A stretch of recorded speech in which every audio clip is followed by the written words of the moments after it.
Old matey's been doing the bin run.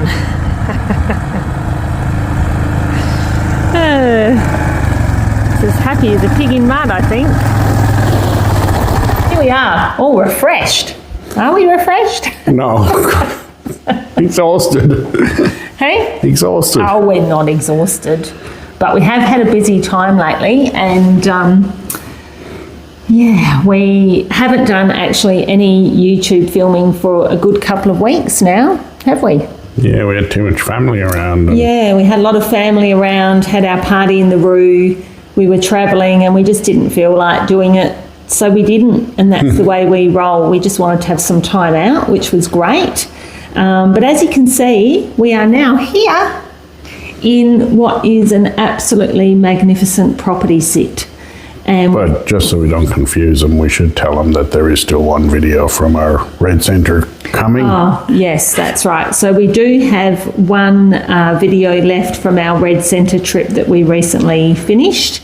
And that's going to be on Cooper Pedy, and that's coming soon. But because we've started this property sit, and a lot of you have seen it on our Facebook and Instagram accounts, we're getting lots of questions rolling in about how do you get to do a property sit or a house sit, how do you guys work it, and loads of questions, haven't we? So we just thought we'd take the opportunity while we've got a bit of time to sit still, just to run through that with you and tell you all about that and how we go about it.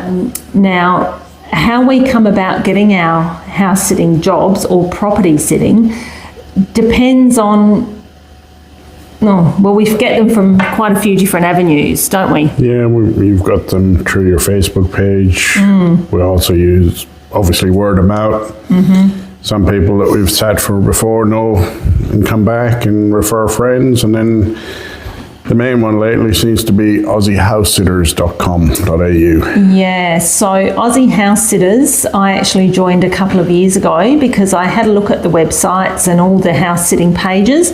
And to me, it seemed like the most professional house sitting page that I could find. So Aussie House Sitters, if you check out their social pages or the website, what you actually can do with them is you set up your own profile page. And on there you can put a little bio about yourself, you can put photos if you've done house sits before, or it's just a little bit about who you actually are. And I think the important thing to remember when you're making up your profile page is that it's much like applying for a job. People are scanning through that, having a look like, would I want these people staying in our house? Looking after our pets, more importantly. And I think that's really important that you bear that in mind when you are setting up your profile. Well, not only as a house sitter, but as the person looking for the house sitter. Because before I left Sydney a few years ago, I was looking for a house sitter and used Aussie House Sitters as a house owner. Yeah. And yes, you have to, I suppose the equivalent would be LinkedIn. You have to make it look attractive for the house sitter to come to you or you to go to the house sit. Exactly. So if you're on there looking like a serial killer who hates puppies, then, or you're drunk down the pub, you really have to think about how you're presenting yourself. I'm not saying there's anything wrong with being drunk down the pub, but if you are looking at, house sitting a beautiful property or asking to enter someone's home to look after it, then you do really need to think about how you're presenting yourself. So that would be probably one of my number one tips. And on our profile, for example, with Aussie House Sitters, there's extra steps that you can take. So I have also done the ID checks through the system, which are quite safe to do so, and therefore people who are looking for a house sitter have that peace of mind when they're actually looking at our profile that we are who we say we are.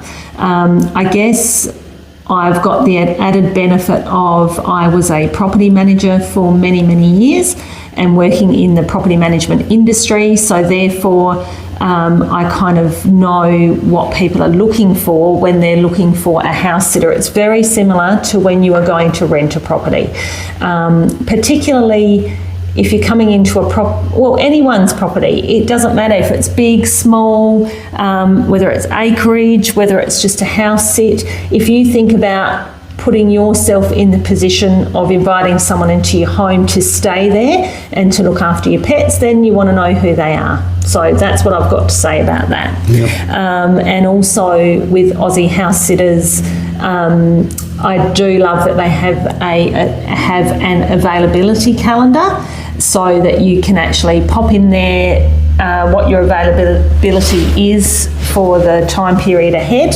and therefore generally people who contact us have looked at the calendar and know of our availability. So I would have to say that through Aussie House Sitters, we would get an email or a message. They also do have a messaging system through Aussie House Sitters, like an internal messaging system.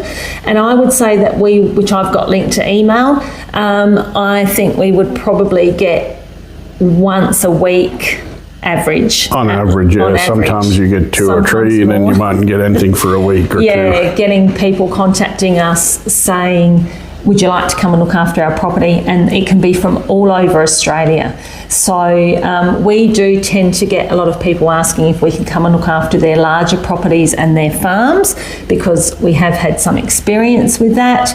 And that's generally what we are looking to do, because that's what we love doing, isn't it? Yeah, we prefer to be a little out of the city rather than in the heart of it. But every now and then we do take city house sits for a short period, just because it's convenient. And so for example, actually before Aidan and I got together, I did a beautiful house sit down near the beach in Adelaide. It was only one street back from the beach, looking after one dog. That was amazing, just to have that time to spend there. And so that was in a more populated area. We've looked after a station which is, I don't know, close to 100,000 acres worth, a sheep station out in rural New South Wales, which is always an interesting one. I've done that one a few times now. I've done a smaller home in the Adelaide Hills where I had to look after chooks once, and that was it. But it was over the summer period when it gets really hot. Last year we took on a 3-month house sit in the Adelaide Hills, which was winter, it was cold, but we did that one because it gave us an opportunity to spend some time with my family and friends in the Adelaide Hills, and get to show Aidan the Adelaide Hills, because he hadn't spent much time. And we also got to catch up on some of our medical appointments and get our baselines set. Yeah, do we have to talk about that? Dentists and everything, it's handy to... Yeah, because we bought our base in the Flinders Ranges, we wanted to set up, re-establish connections with doctors and things like that, and specialists in Adelaide where we can go if we need to. So that gave us the opportunity to do that. This current house sit, well, I would call it a property sit. Yeah. There is a difference between the two. House sitting to me is when you are just lobbing into someone's standard home. You know, it might be on a smaller block and you've got some pets to look after. And then there's what I call a property sit, and that is where you're kind of more so on acreage. You've got a lot more to maintain, and you possibly have a lot more pets to look after.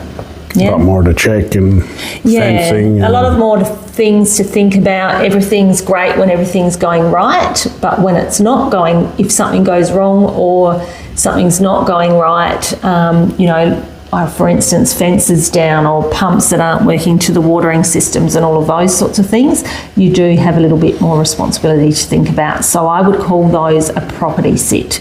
Probably anything over, 2,000 square metres would be probably into the property sit rather than house sitting. Yeah, and depending where it is, it might be a little bit more rural. So when you take on those ones, you do have a little bit more responsibility. So that's definitely something to think about, and that's not for everyone either. You can be quite isolated where you are, and you do really at times have to think on your feet. So the property that we're in now, for example, is, as I said, a magnificent property on acreage. We do only have one dog, Tigger. I don't know. He's under the table. Now. He's under the table. He's our shadow at the moment, and he is definitely the baby of the house. He's absolutely adorable. We're loving him to bits, aren't we? He's already like gripped our hearts, and we're like, oh, he's only been here a few days. And we do only have him to look after, but then there are gardens and things here to play around in and look after. Pools. Yeah, we've got the pool to maintain here and clean, and there's a tennis court here, and just a few little bits and pieces that we have to keep our eye on. So it is one thing that I would say, if you're going to take on the bigger, well, no matter what house sit you're going to take on, but in particular the bigger ones, you do have to have a keen eye for detail. When we're out walking, we're looking at, or driving, we're out looking at everything that's going on around us, looking at the fencing. There's a lot of kangaroos around here at the moment, so it's being mindful of what's going on with the dog when he's outside. Is there any damage to fencing? Are the pumps working? Is the irrigation system working? You know, the pool, is the pool looking clean, and is the filter running, and all of those things. The robotic lawnmower. Yeah, there's a robotic lawnmower, which Aidan's had experience with those. So, you know, there's a lot of things to think about. It can be as complex or not as complex as what you want it to be, but if you are going to get great references and want to do a lot of house sitting, then attention to detail is where it's at. And particularly with the animals, takes a little bit to get to know the animals that you're caring for, but you definitely need to keep your eye on them and see how they're going. If you notice anything amiss with them, then you're definitely getting on the phone or WhatsApp or however you're communicating with the owners and saying, this is what's going on. Hey, I've just noticed this. That would be, to me, the most important thing. So that leads me into what I had written down for you next is communication. Yes. Who do you reckon's the communicator out of us two? Aidan or me? So communicating with the owners at all times is, I think, great for both parties. In this particular house sit at the moment, we've set up a messaging with WhatsApp. That's what we're using. And these particular owners really appreciate just an update on what's going on, particularly while we're settling in, and also with Tigger, just sending through some photos and assuring them that everything's okay there. And, you know, I'm always taking photos anyway, so that's not a problem. But it kind of puts everyone's mind at ease, and it puts our mind at ease as well, knowing that we can reach them at any time if something's going on.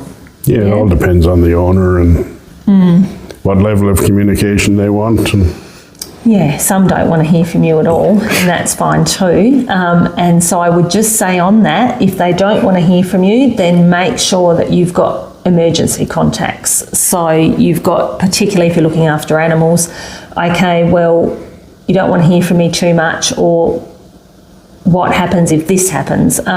So, you know, what vet do you want us to use? When do you want us to call a vet? I did have a tree that came down in, a large bough of a tree that came down in one of the property sits that I was doing, and you know, at the time it was like, right, who do you want me to contact about that? So always make sure you've got your emergency contact lists, and we've definitely got a list of people here while we're here. And the other thing leading into the house sit or the property sit, I just wanted to remind people that it goes both ways. Not only are the homeowners vetting you, you are vetting them as well. This particular sit that we're doing, we're here for about 5 weeks, I think it is. Yep. And, you know, everyone's different in the way that they want to live.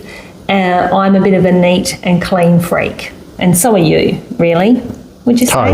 Tidy. And organised. That wouldn't be the cleanest freak, but yeah, he's not a clean freak like I'm a clean freak. I've done professional cleaning and stuff in the past, and I just operate better with clean spaces around me. So if we were to rock up to a home, and I'm not judging anyone here, everyone lives how they live, however you want to live, but if we were to rock up to a home that was dirty, unkept, damp not and mouldy. clean, damp and mouldy. We just couldn't stay there. I just couldn't do it. Particularly, it might be all right for a few days, but certainly not for 5 or 6 weeks or 3 months.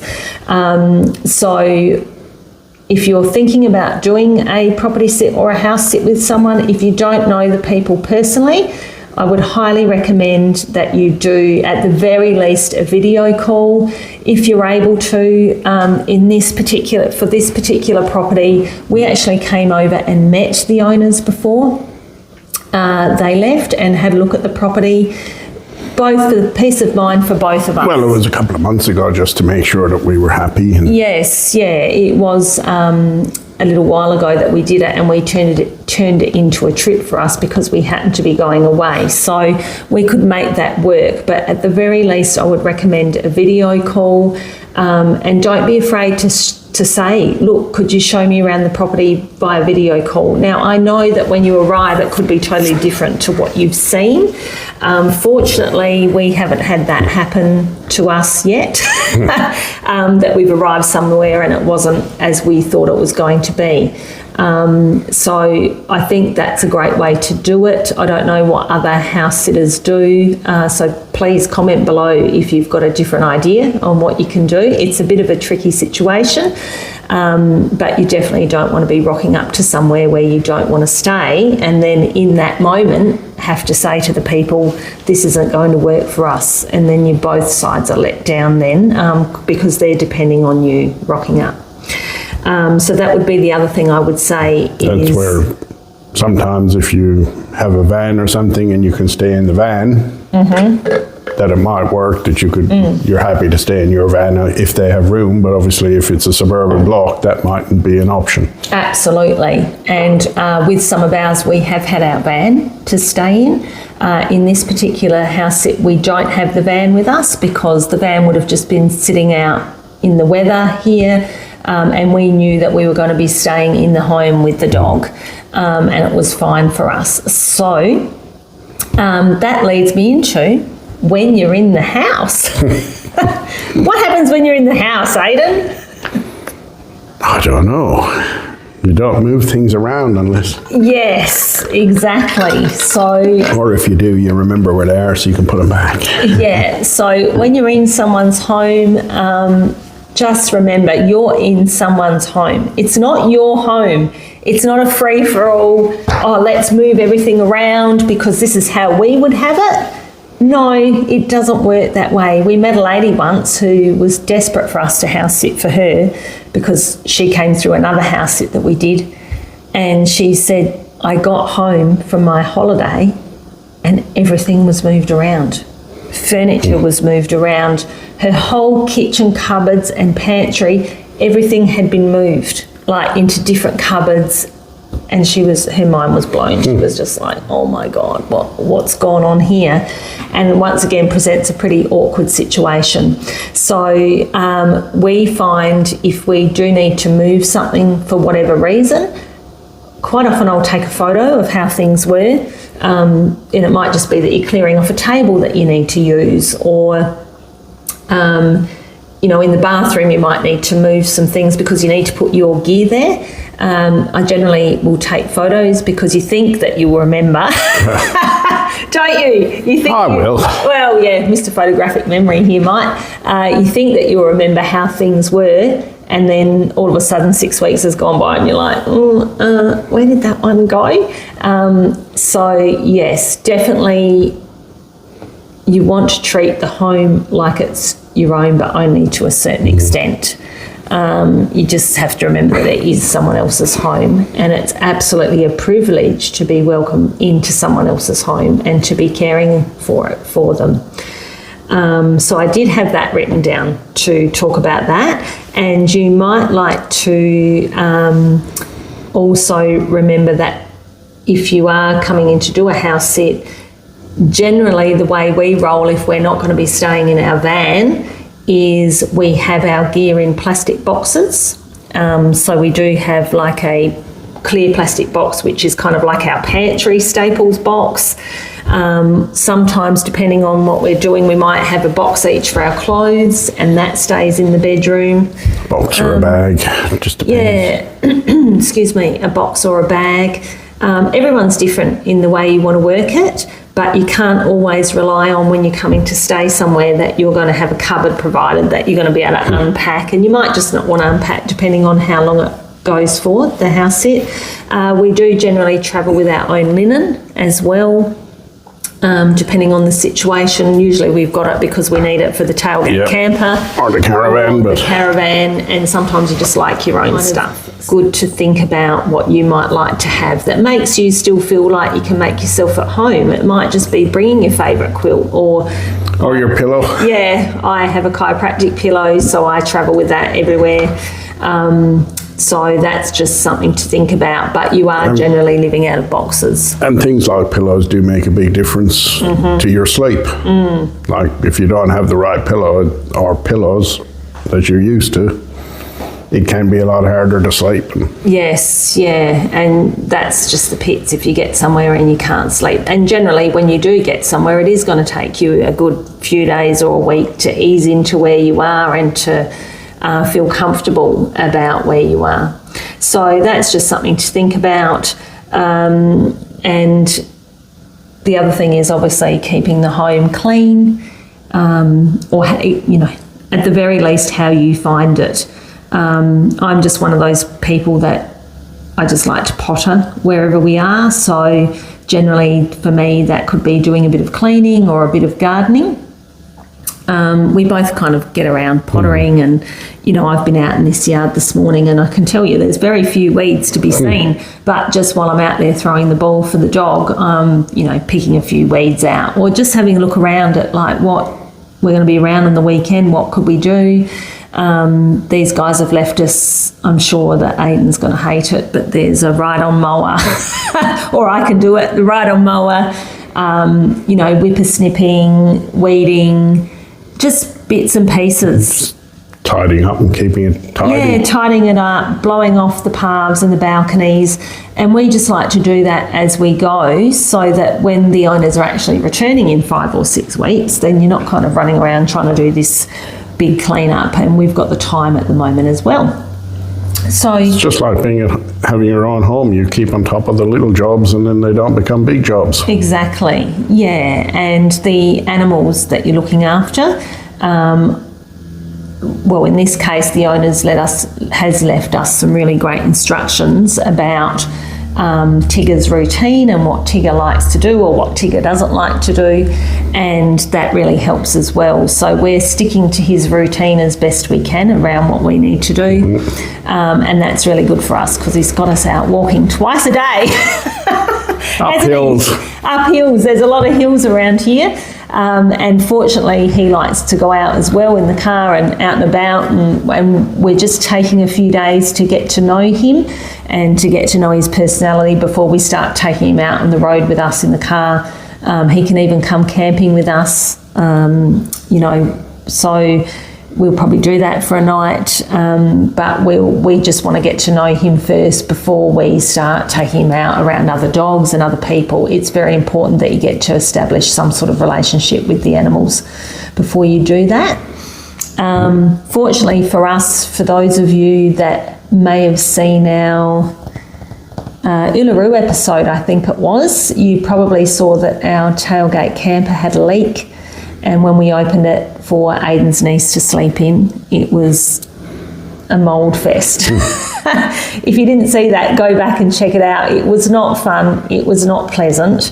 But as it turns out, we had booked this property sit months ago, and tailgate campers are not far from here. Only an hour and a bit. Well, over an hour, a good over an hour, but for us that's nothing.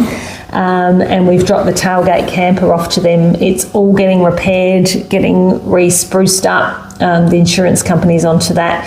And Noel and Irene at Tailgate Campers are just phenomenal people. So they're all over it, which we're so grateful for. But we're hoping to get it back before we finish the house sit, so that we can go out and do a few little overnight camps around where we are and take Tigger with us. So that should be fun. Yeah, we'll see how it goes. Yeah, if it can work, we'll see. Time flies, doesn't it? So yeah, with the animals, stick to their routines. As a house sitter or a property sitter, I think one of the worst things that can happen to you is that you have to ring an owner and say that their animal is sick, or even worse, passed away, and that is never fun. I've been fortunate that I haven't had too many bad experiences. When we're out on the station, you just get all sorts of things happening with the animals. We've had horses that have cut themselves, Yep. or, you know, they've hurt themselves. And to be honest, I'm not a horse person. I don't know much about horses, but I obviously am learning as we go. And that really all came down to communicating with the owner about, this is what we've noticed with the horse, or the horse has cut its leg. And of course, it was the one horse that didn't want anyone near it. And so it's just, once again, a matter of communicating about what we should do here. And unfortunately, at that same property, I did have, my daughter and I looked after it once, and they had a parrot in a aviary out the back, and unfortunately at the back of the aviary, some soil had kind of deteriorated away from where the cement, because it was on a cement block, and my daughter went out to check the bird, and a huge carpet python had come out of the bush and devoured the bird. And his name was Bird. I can't tell you how sick we both felt. It was just awful. And then had to ring those guys and say, look, this is what's happened.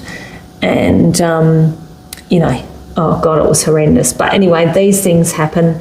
And once again, communicating with the owners about what's going on. You can't do anything more than that, and just be honest. I did have one of those moments like on the movies.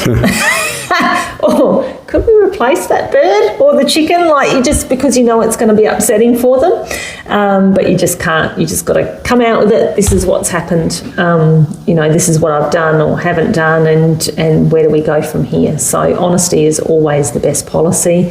I've only ever had to leave a property sit once, which was again that same station actually, and had the owners, we were out there helping them do some things. Yeah, they'd just come back. Yeah, they'd actually just gone away for a night or two, but we were there doing some stuff, and unfortunately I hurt my ribs on a fence, and the next day it was pretty evident to me that we just couldn't stay there. I had to go and get checked out, and I'd done some damage to the cartilage between my ribs, which, if anyone's hurt their ribs, knows that that's an absolute killer. It really, 3 months it took for me for that to heal up. But that's the only time I've ever had to leave, because these people are depending on you and need the help. But it's probably something to consider. If you're doing a suburban house sit, you're probably fine doing it as a single person. But those bigger property sits and station sits where you're out remote, you are better as a couple, so that there is two of you in case something happens to one of you. Yeah, if there's a couple of you travelling together, you don't have to be a couple. No. But if you're out on one of those bigger property sits, particularly out in the rural ones, at the very least you need to know how you're going to communicate with people, or who can you call if you have to leave for some reason. It's like on that station, it was a 35-kilometre drive out to the tank, one of the set of tanks, to clean them and wash them and check them, which you had to do every couple of days. Yeah.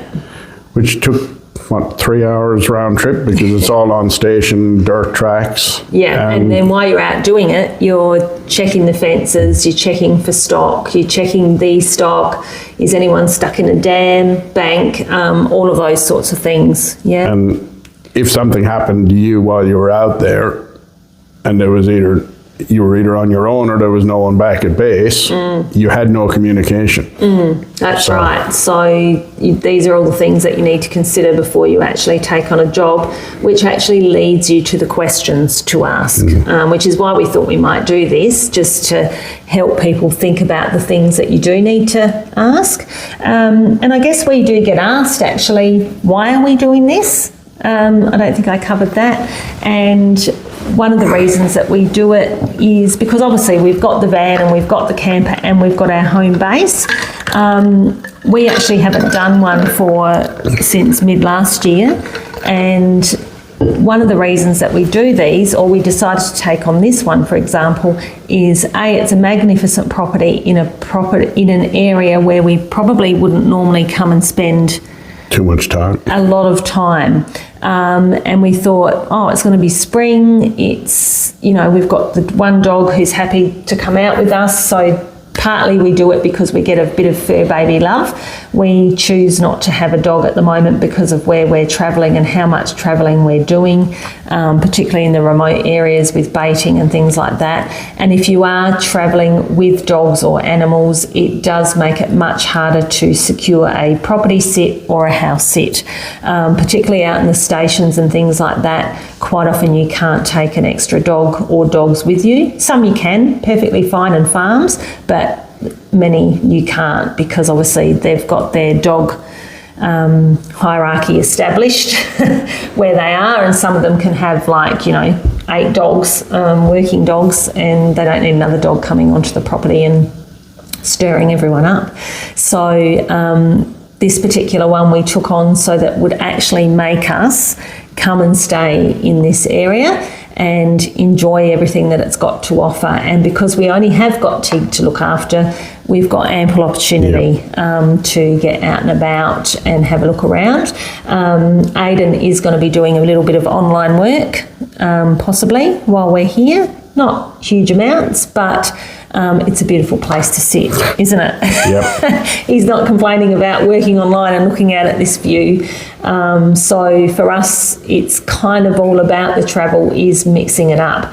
And we do hope to do a lot more farm sits and property sits than house sits, don't we?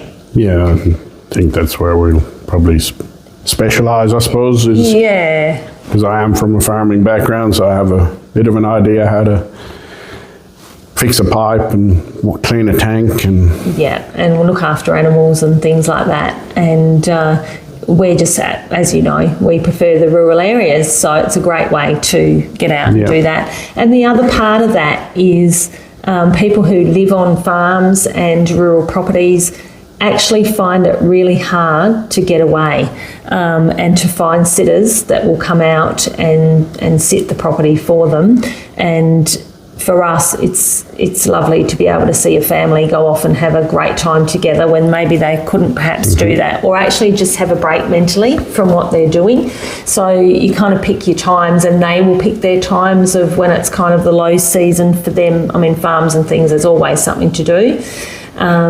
So that's always really nice as well. And it gets us to, like on a property, a big property, you could spend a week just driving around it and never see the same spot twice. But it's somewhere that most tourists will never see.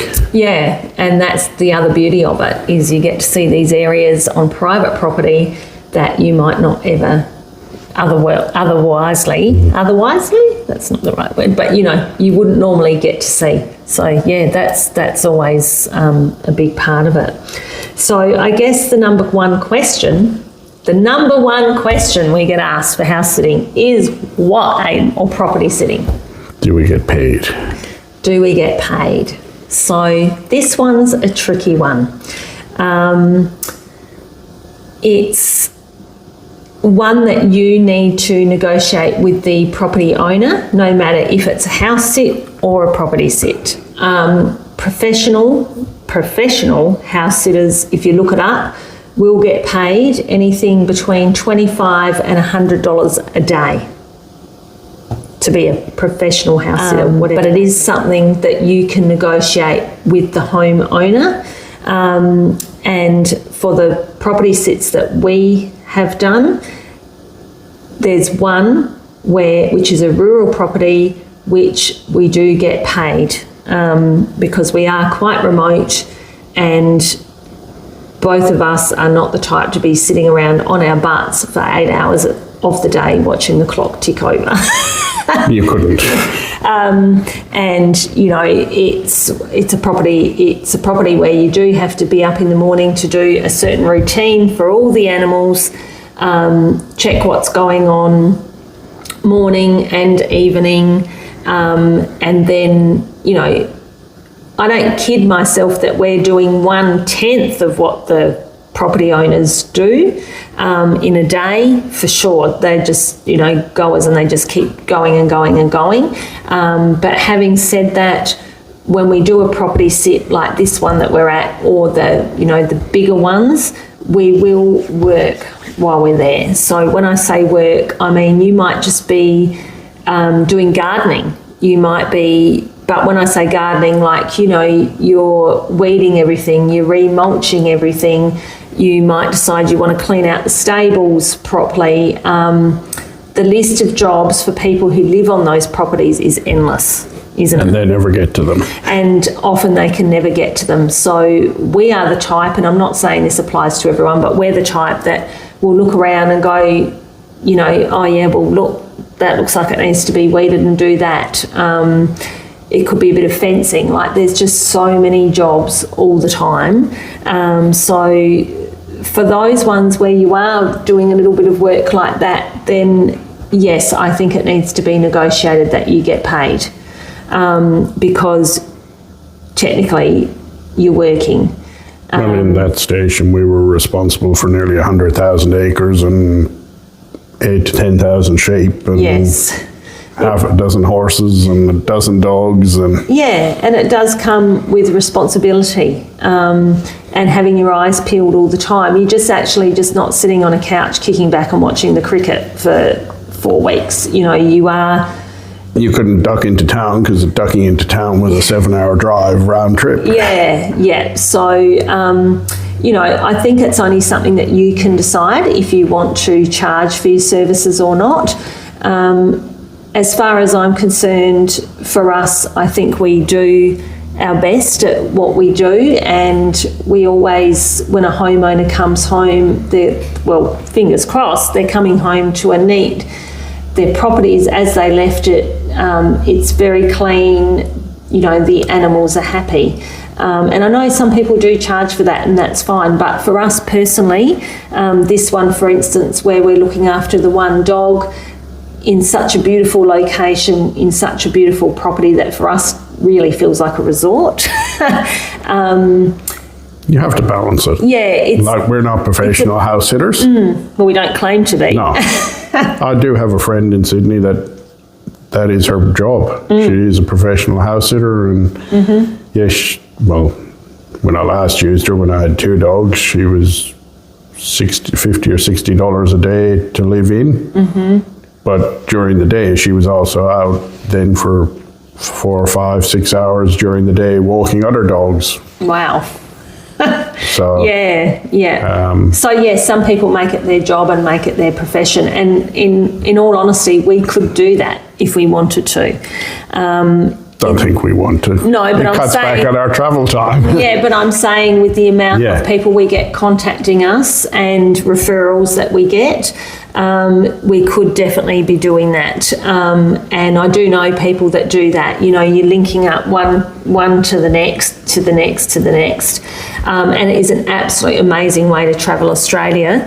Particularly if you're just in a smaller rig and you want to have a bit of space, or like when I was in my swag, I did a couple, because it just gives you a break from that, and you can spread yourself out in a home. You can get a bit of a dose of puppy love, or horses, or whatever it is that you're looking after. So that's, you know, it's definitely a profession that you can do. We're just choosing not to do that. We're choosing to do it more at this point in time for the experience. But I would say, negotiate, because if you are, and I see these property sits, caretaking sit jobs advertised all the time, where they're saying to you, oh, you're going to come, you can park up with your own rig, you can have power and water, but this is what we expect from you, blah, blah, blah, blah, blah. Now, if what they expect from you is, you just need to turn on an irrigation system, feed some dogs and pat a couple of cows, fine, no worries. But I see some on the groups which are ridiculous. Like, oh, you just need to run out and check these bores, and you need to do this, and you need to know about electrics, and you need to know a little bit about plumbing, and you need to do this, and when the sheep are, when the cows are calving, you need to do this, this, and this. Oh, and you might need to get the cows in to milk them, and you do this and this and this. Like, it just goes on, and you just think that is ridiculous. Like, and they're not offering any payment.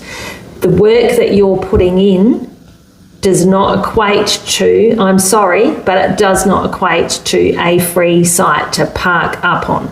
Would you agree? Yeah. Yeah. It's a balance. It's definitely a balance, and I'm no hard ass. Like, I'll give to people, but come on, people, there's a difference between house sitting, property sitting, and work. So you just really need to be a little bit careful with that, and you will know that when you meet someone or you even talk to them over the phone. And actually, I've done a couple where it's like, no, that's going into the work boundary. So happy to do this for the house, but if you want me to be going out and spraying paddocks of weeds for 6 hours a day, we're going to talk about a wage for that. Yep. Yeah. Because, you have to value your own time as well. And it's probably all I've really got to say on that. It's a very grey area, and it's up to each individual to work out between yourself and the homeowner whether you want to be paid, and if you are going to be paid, what are you being paid for? And if you are doing it, like using Aussie house sitters, you need to be upfront that yes, you're looking for payment, not waiting until you turn up on the day and go, oh, that's... Yeah, that would just be awkward. So definitely communication all the way, be upfront, and, that's really all you can do. The other question we've had this week, and we're more than happy to answer all of your questions. In fact, we might even do a live session on this, depending on how this video goes. If you want to pop any questions in the comments below, or if you think you want to do a live session on Facebook or something like that. Or YouTube. If there's some questions that we can answer that we haven't answered, please just let us know. That'd be great. But we did have one question this week from a regular follower on Facebook saying, well, this is all great, but what do you do with your house, your home base? What goes on there when you're out doing all of this? Well, I guess the point is our home base is a base. We deliberately bought a property that is quite low maintenance, wouldn't you say? I like playing in other people's gardens because we virtually don't have much of a garden at this point in time at the base that we have. It really is, first of all, a lock and leave, which is great. But having said that, even though it's a lock and leave, we do have someone that can sit it for us or regularly checks it. And being where we are on the edge of the Flinders Ranges, it's not too often that we don't have someone saying, can we stay in it? Yep. Whether they're staying in the yard in their own campers or caravans, it's a great location for people to do that, wouldn't you say? Yep. So it kind of works for us and it works for them. They can use the house and use the bathrooms and all of that. And it means that the house is occupied when we're away. So that really works really well. But and it is a good community that keeps an eye on things. Yeah, definitely. We've got good security on the property, but yes, it is. I think the community is the best security that we could ever have there. And it's just, it is just for us at this point in time a base. But we do spend considerable time there, and definitely have plans for where we live on later on when we're not travelling so much, putting in gardens and doing a few bits and pieces. But at the moment it works really well. Yep. So I guess the number one takeaways from this video, guys and girls, is don't be afraid to try the house sitting or property sitting if you really want to give that a go. If you can just get one and get yourself a reference, that was the other thing, is everyone that you go to, ask the homeowners if they're happy to be a reference for you. If you use Aussie House Sitters, you actually review the homeowners and the homeowners review you as a house sitter, and that comes up on your profile. So that's a great way for people who are flicking through to go, oh yeah, I like the look of these people. Oh look, they've got some reviews on there. This particular property that we're in at the moment, I know that the homeowners here rang some of the other homeowners and spoke to them. So, but if you can just get one under your belt, then you're off and running. It's a bit like a rental. Once you get the first one, you can get the next one. Yes, exactly. So even if you do it for friends and family and... Correct. Yeah, you might just be able to do it for some friends or family who can give you a reference. And once you kind of get that under your belt, you're off and running, and it is a snowball effect. We actually find, particularly when we've been in one area, that all of a sudden you'll meet someone out when you're walking the dog, or they will tell the neighbours, and then the neighbours are like, oh, we heard of these people. And before you know it, you're having to knock people back because you just can't do it all. And quite often the homeowners might ask you to rebook for a later date. So that's something that you need to consider as well, whether you can do that or not. So yeah, the big things are, think about your profile, how you're presenting yourself. What are you comfortable doing? Are you comfortable doing a property or just your regular house sit? What sort of animals are you happy to look after? We're pretty much happy to do most things. I'd probably draw the line at happy to look after reptiles, so snakes and things like that. That just wouldn't do it for me, but for somebody else, that's a dream. Not really a cat person. Yes, Aiden's not a cat person, so we're kind of more the dogs, farm city type people. You have to think about what are you comfortable doing, and so that's kind of the way we roll. And generally you will find the people that contact you, if you're honest with your profile and what you've got on there, that most of the time it would suit you. That's what we've found. Yep. Anyway, so I hope that helps, guys and girls. Sorry, that was, Christ, a lot of talking. And it's probably best to start smaller rather than going straight to the big property sits. Yes, yeah, start off small, or what you're comfortable with, and you'll probably never look back.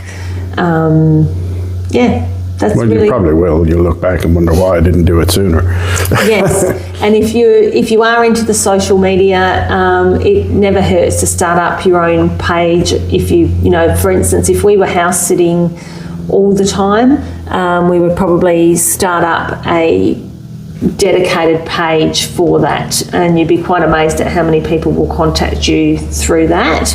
And we do mention it on our socials as well. So usually what happens is when we're showing a property, or you're just getting to see a little bits and pieces, then we will get people messages through that. So just wanted to say lastly on that, if you are in other people's homes, you do need to respect their privacy, particularly if you're using social media. So, we, for instance, would never walk you around the inside of this house and go, oh, look, this is the house that we're looking after. Happy to show you a little bit of the outside. And as you can see at the moment, we've set up in a fairly benign area of the house, making sure that there's no family photos behind us. Yeah, making sure there's no family photos around and things like that. Like, it's just not the way we roll. So that would be our tips and tricks on house sitting, guys and girls. Sorry, I'm just going to shut up now, because I could, as you know, could talk forever on any subject, probably underwater. I might give that a go in the pool. I got a pool boy. Did you see that? So yeah, send us any questions. If you want us to do a live on this subject, more than happy to do that. Have you got anything to add? No, I think you've said everything. Of course. Sorry, love. So sorry. It's all right. Yeah, we've got to go actually, because... But we should add like and subscribe and leave your comments below. Oh, he always remembers that bit. So yes, if you're enjoying our YouTube channel and you haven't subscribed, please go ahead and do that, because then you'll get the little ding-a-ling notification, and it kind of helps run everything together, then you're seeing things in order as well, and it really helps us as well, because it is something we would like to continue doing. And lastly, without a doubt, the hardest thing about property sitting, house sitting, is always parting with these guys.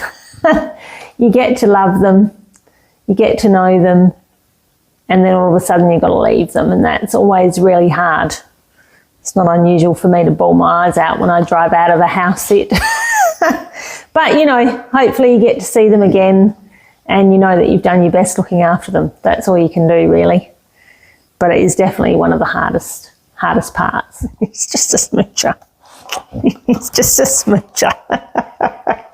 And he's just a shadow. Like, he just loves being around us, which is just absolutely gorgeous. We're having a lot of fun together. So, sorry, lastly, what was the thing that I just thought of, Aidan? That while we bring our own staples, there is some stuff like oil and dishwashing liquid and stuff that you will use in the house, and kitchen paper, stuff like that you wouldn't normally bring yourself. But if we do use it, we will replace it in the house. That's right. So we always replace what we use. So kind of how we roll over here is we kind of have a lot of our own stuff sitting out. But if we were to be cooking and we use up the last of the olive oil, for instance, well, then we replace the olive oil. If we use up the paper towel, we replace the paper towel. Always try and leave it as you find it. That's the motto, isn't it? Yep. Happy with that? Yep. Okay. No. This is the last goodbye. The last goodbye, the big last goodbye. Bye, everyone. Bye until next week.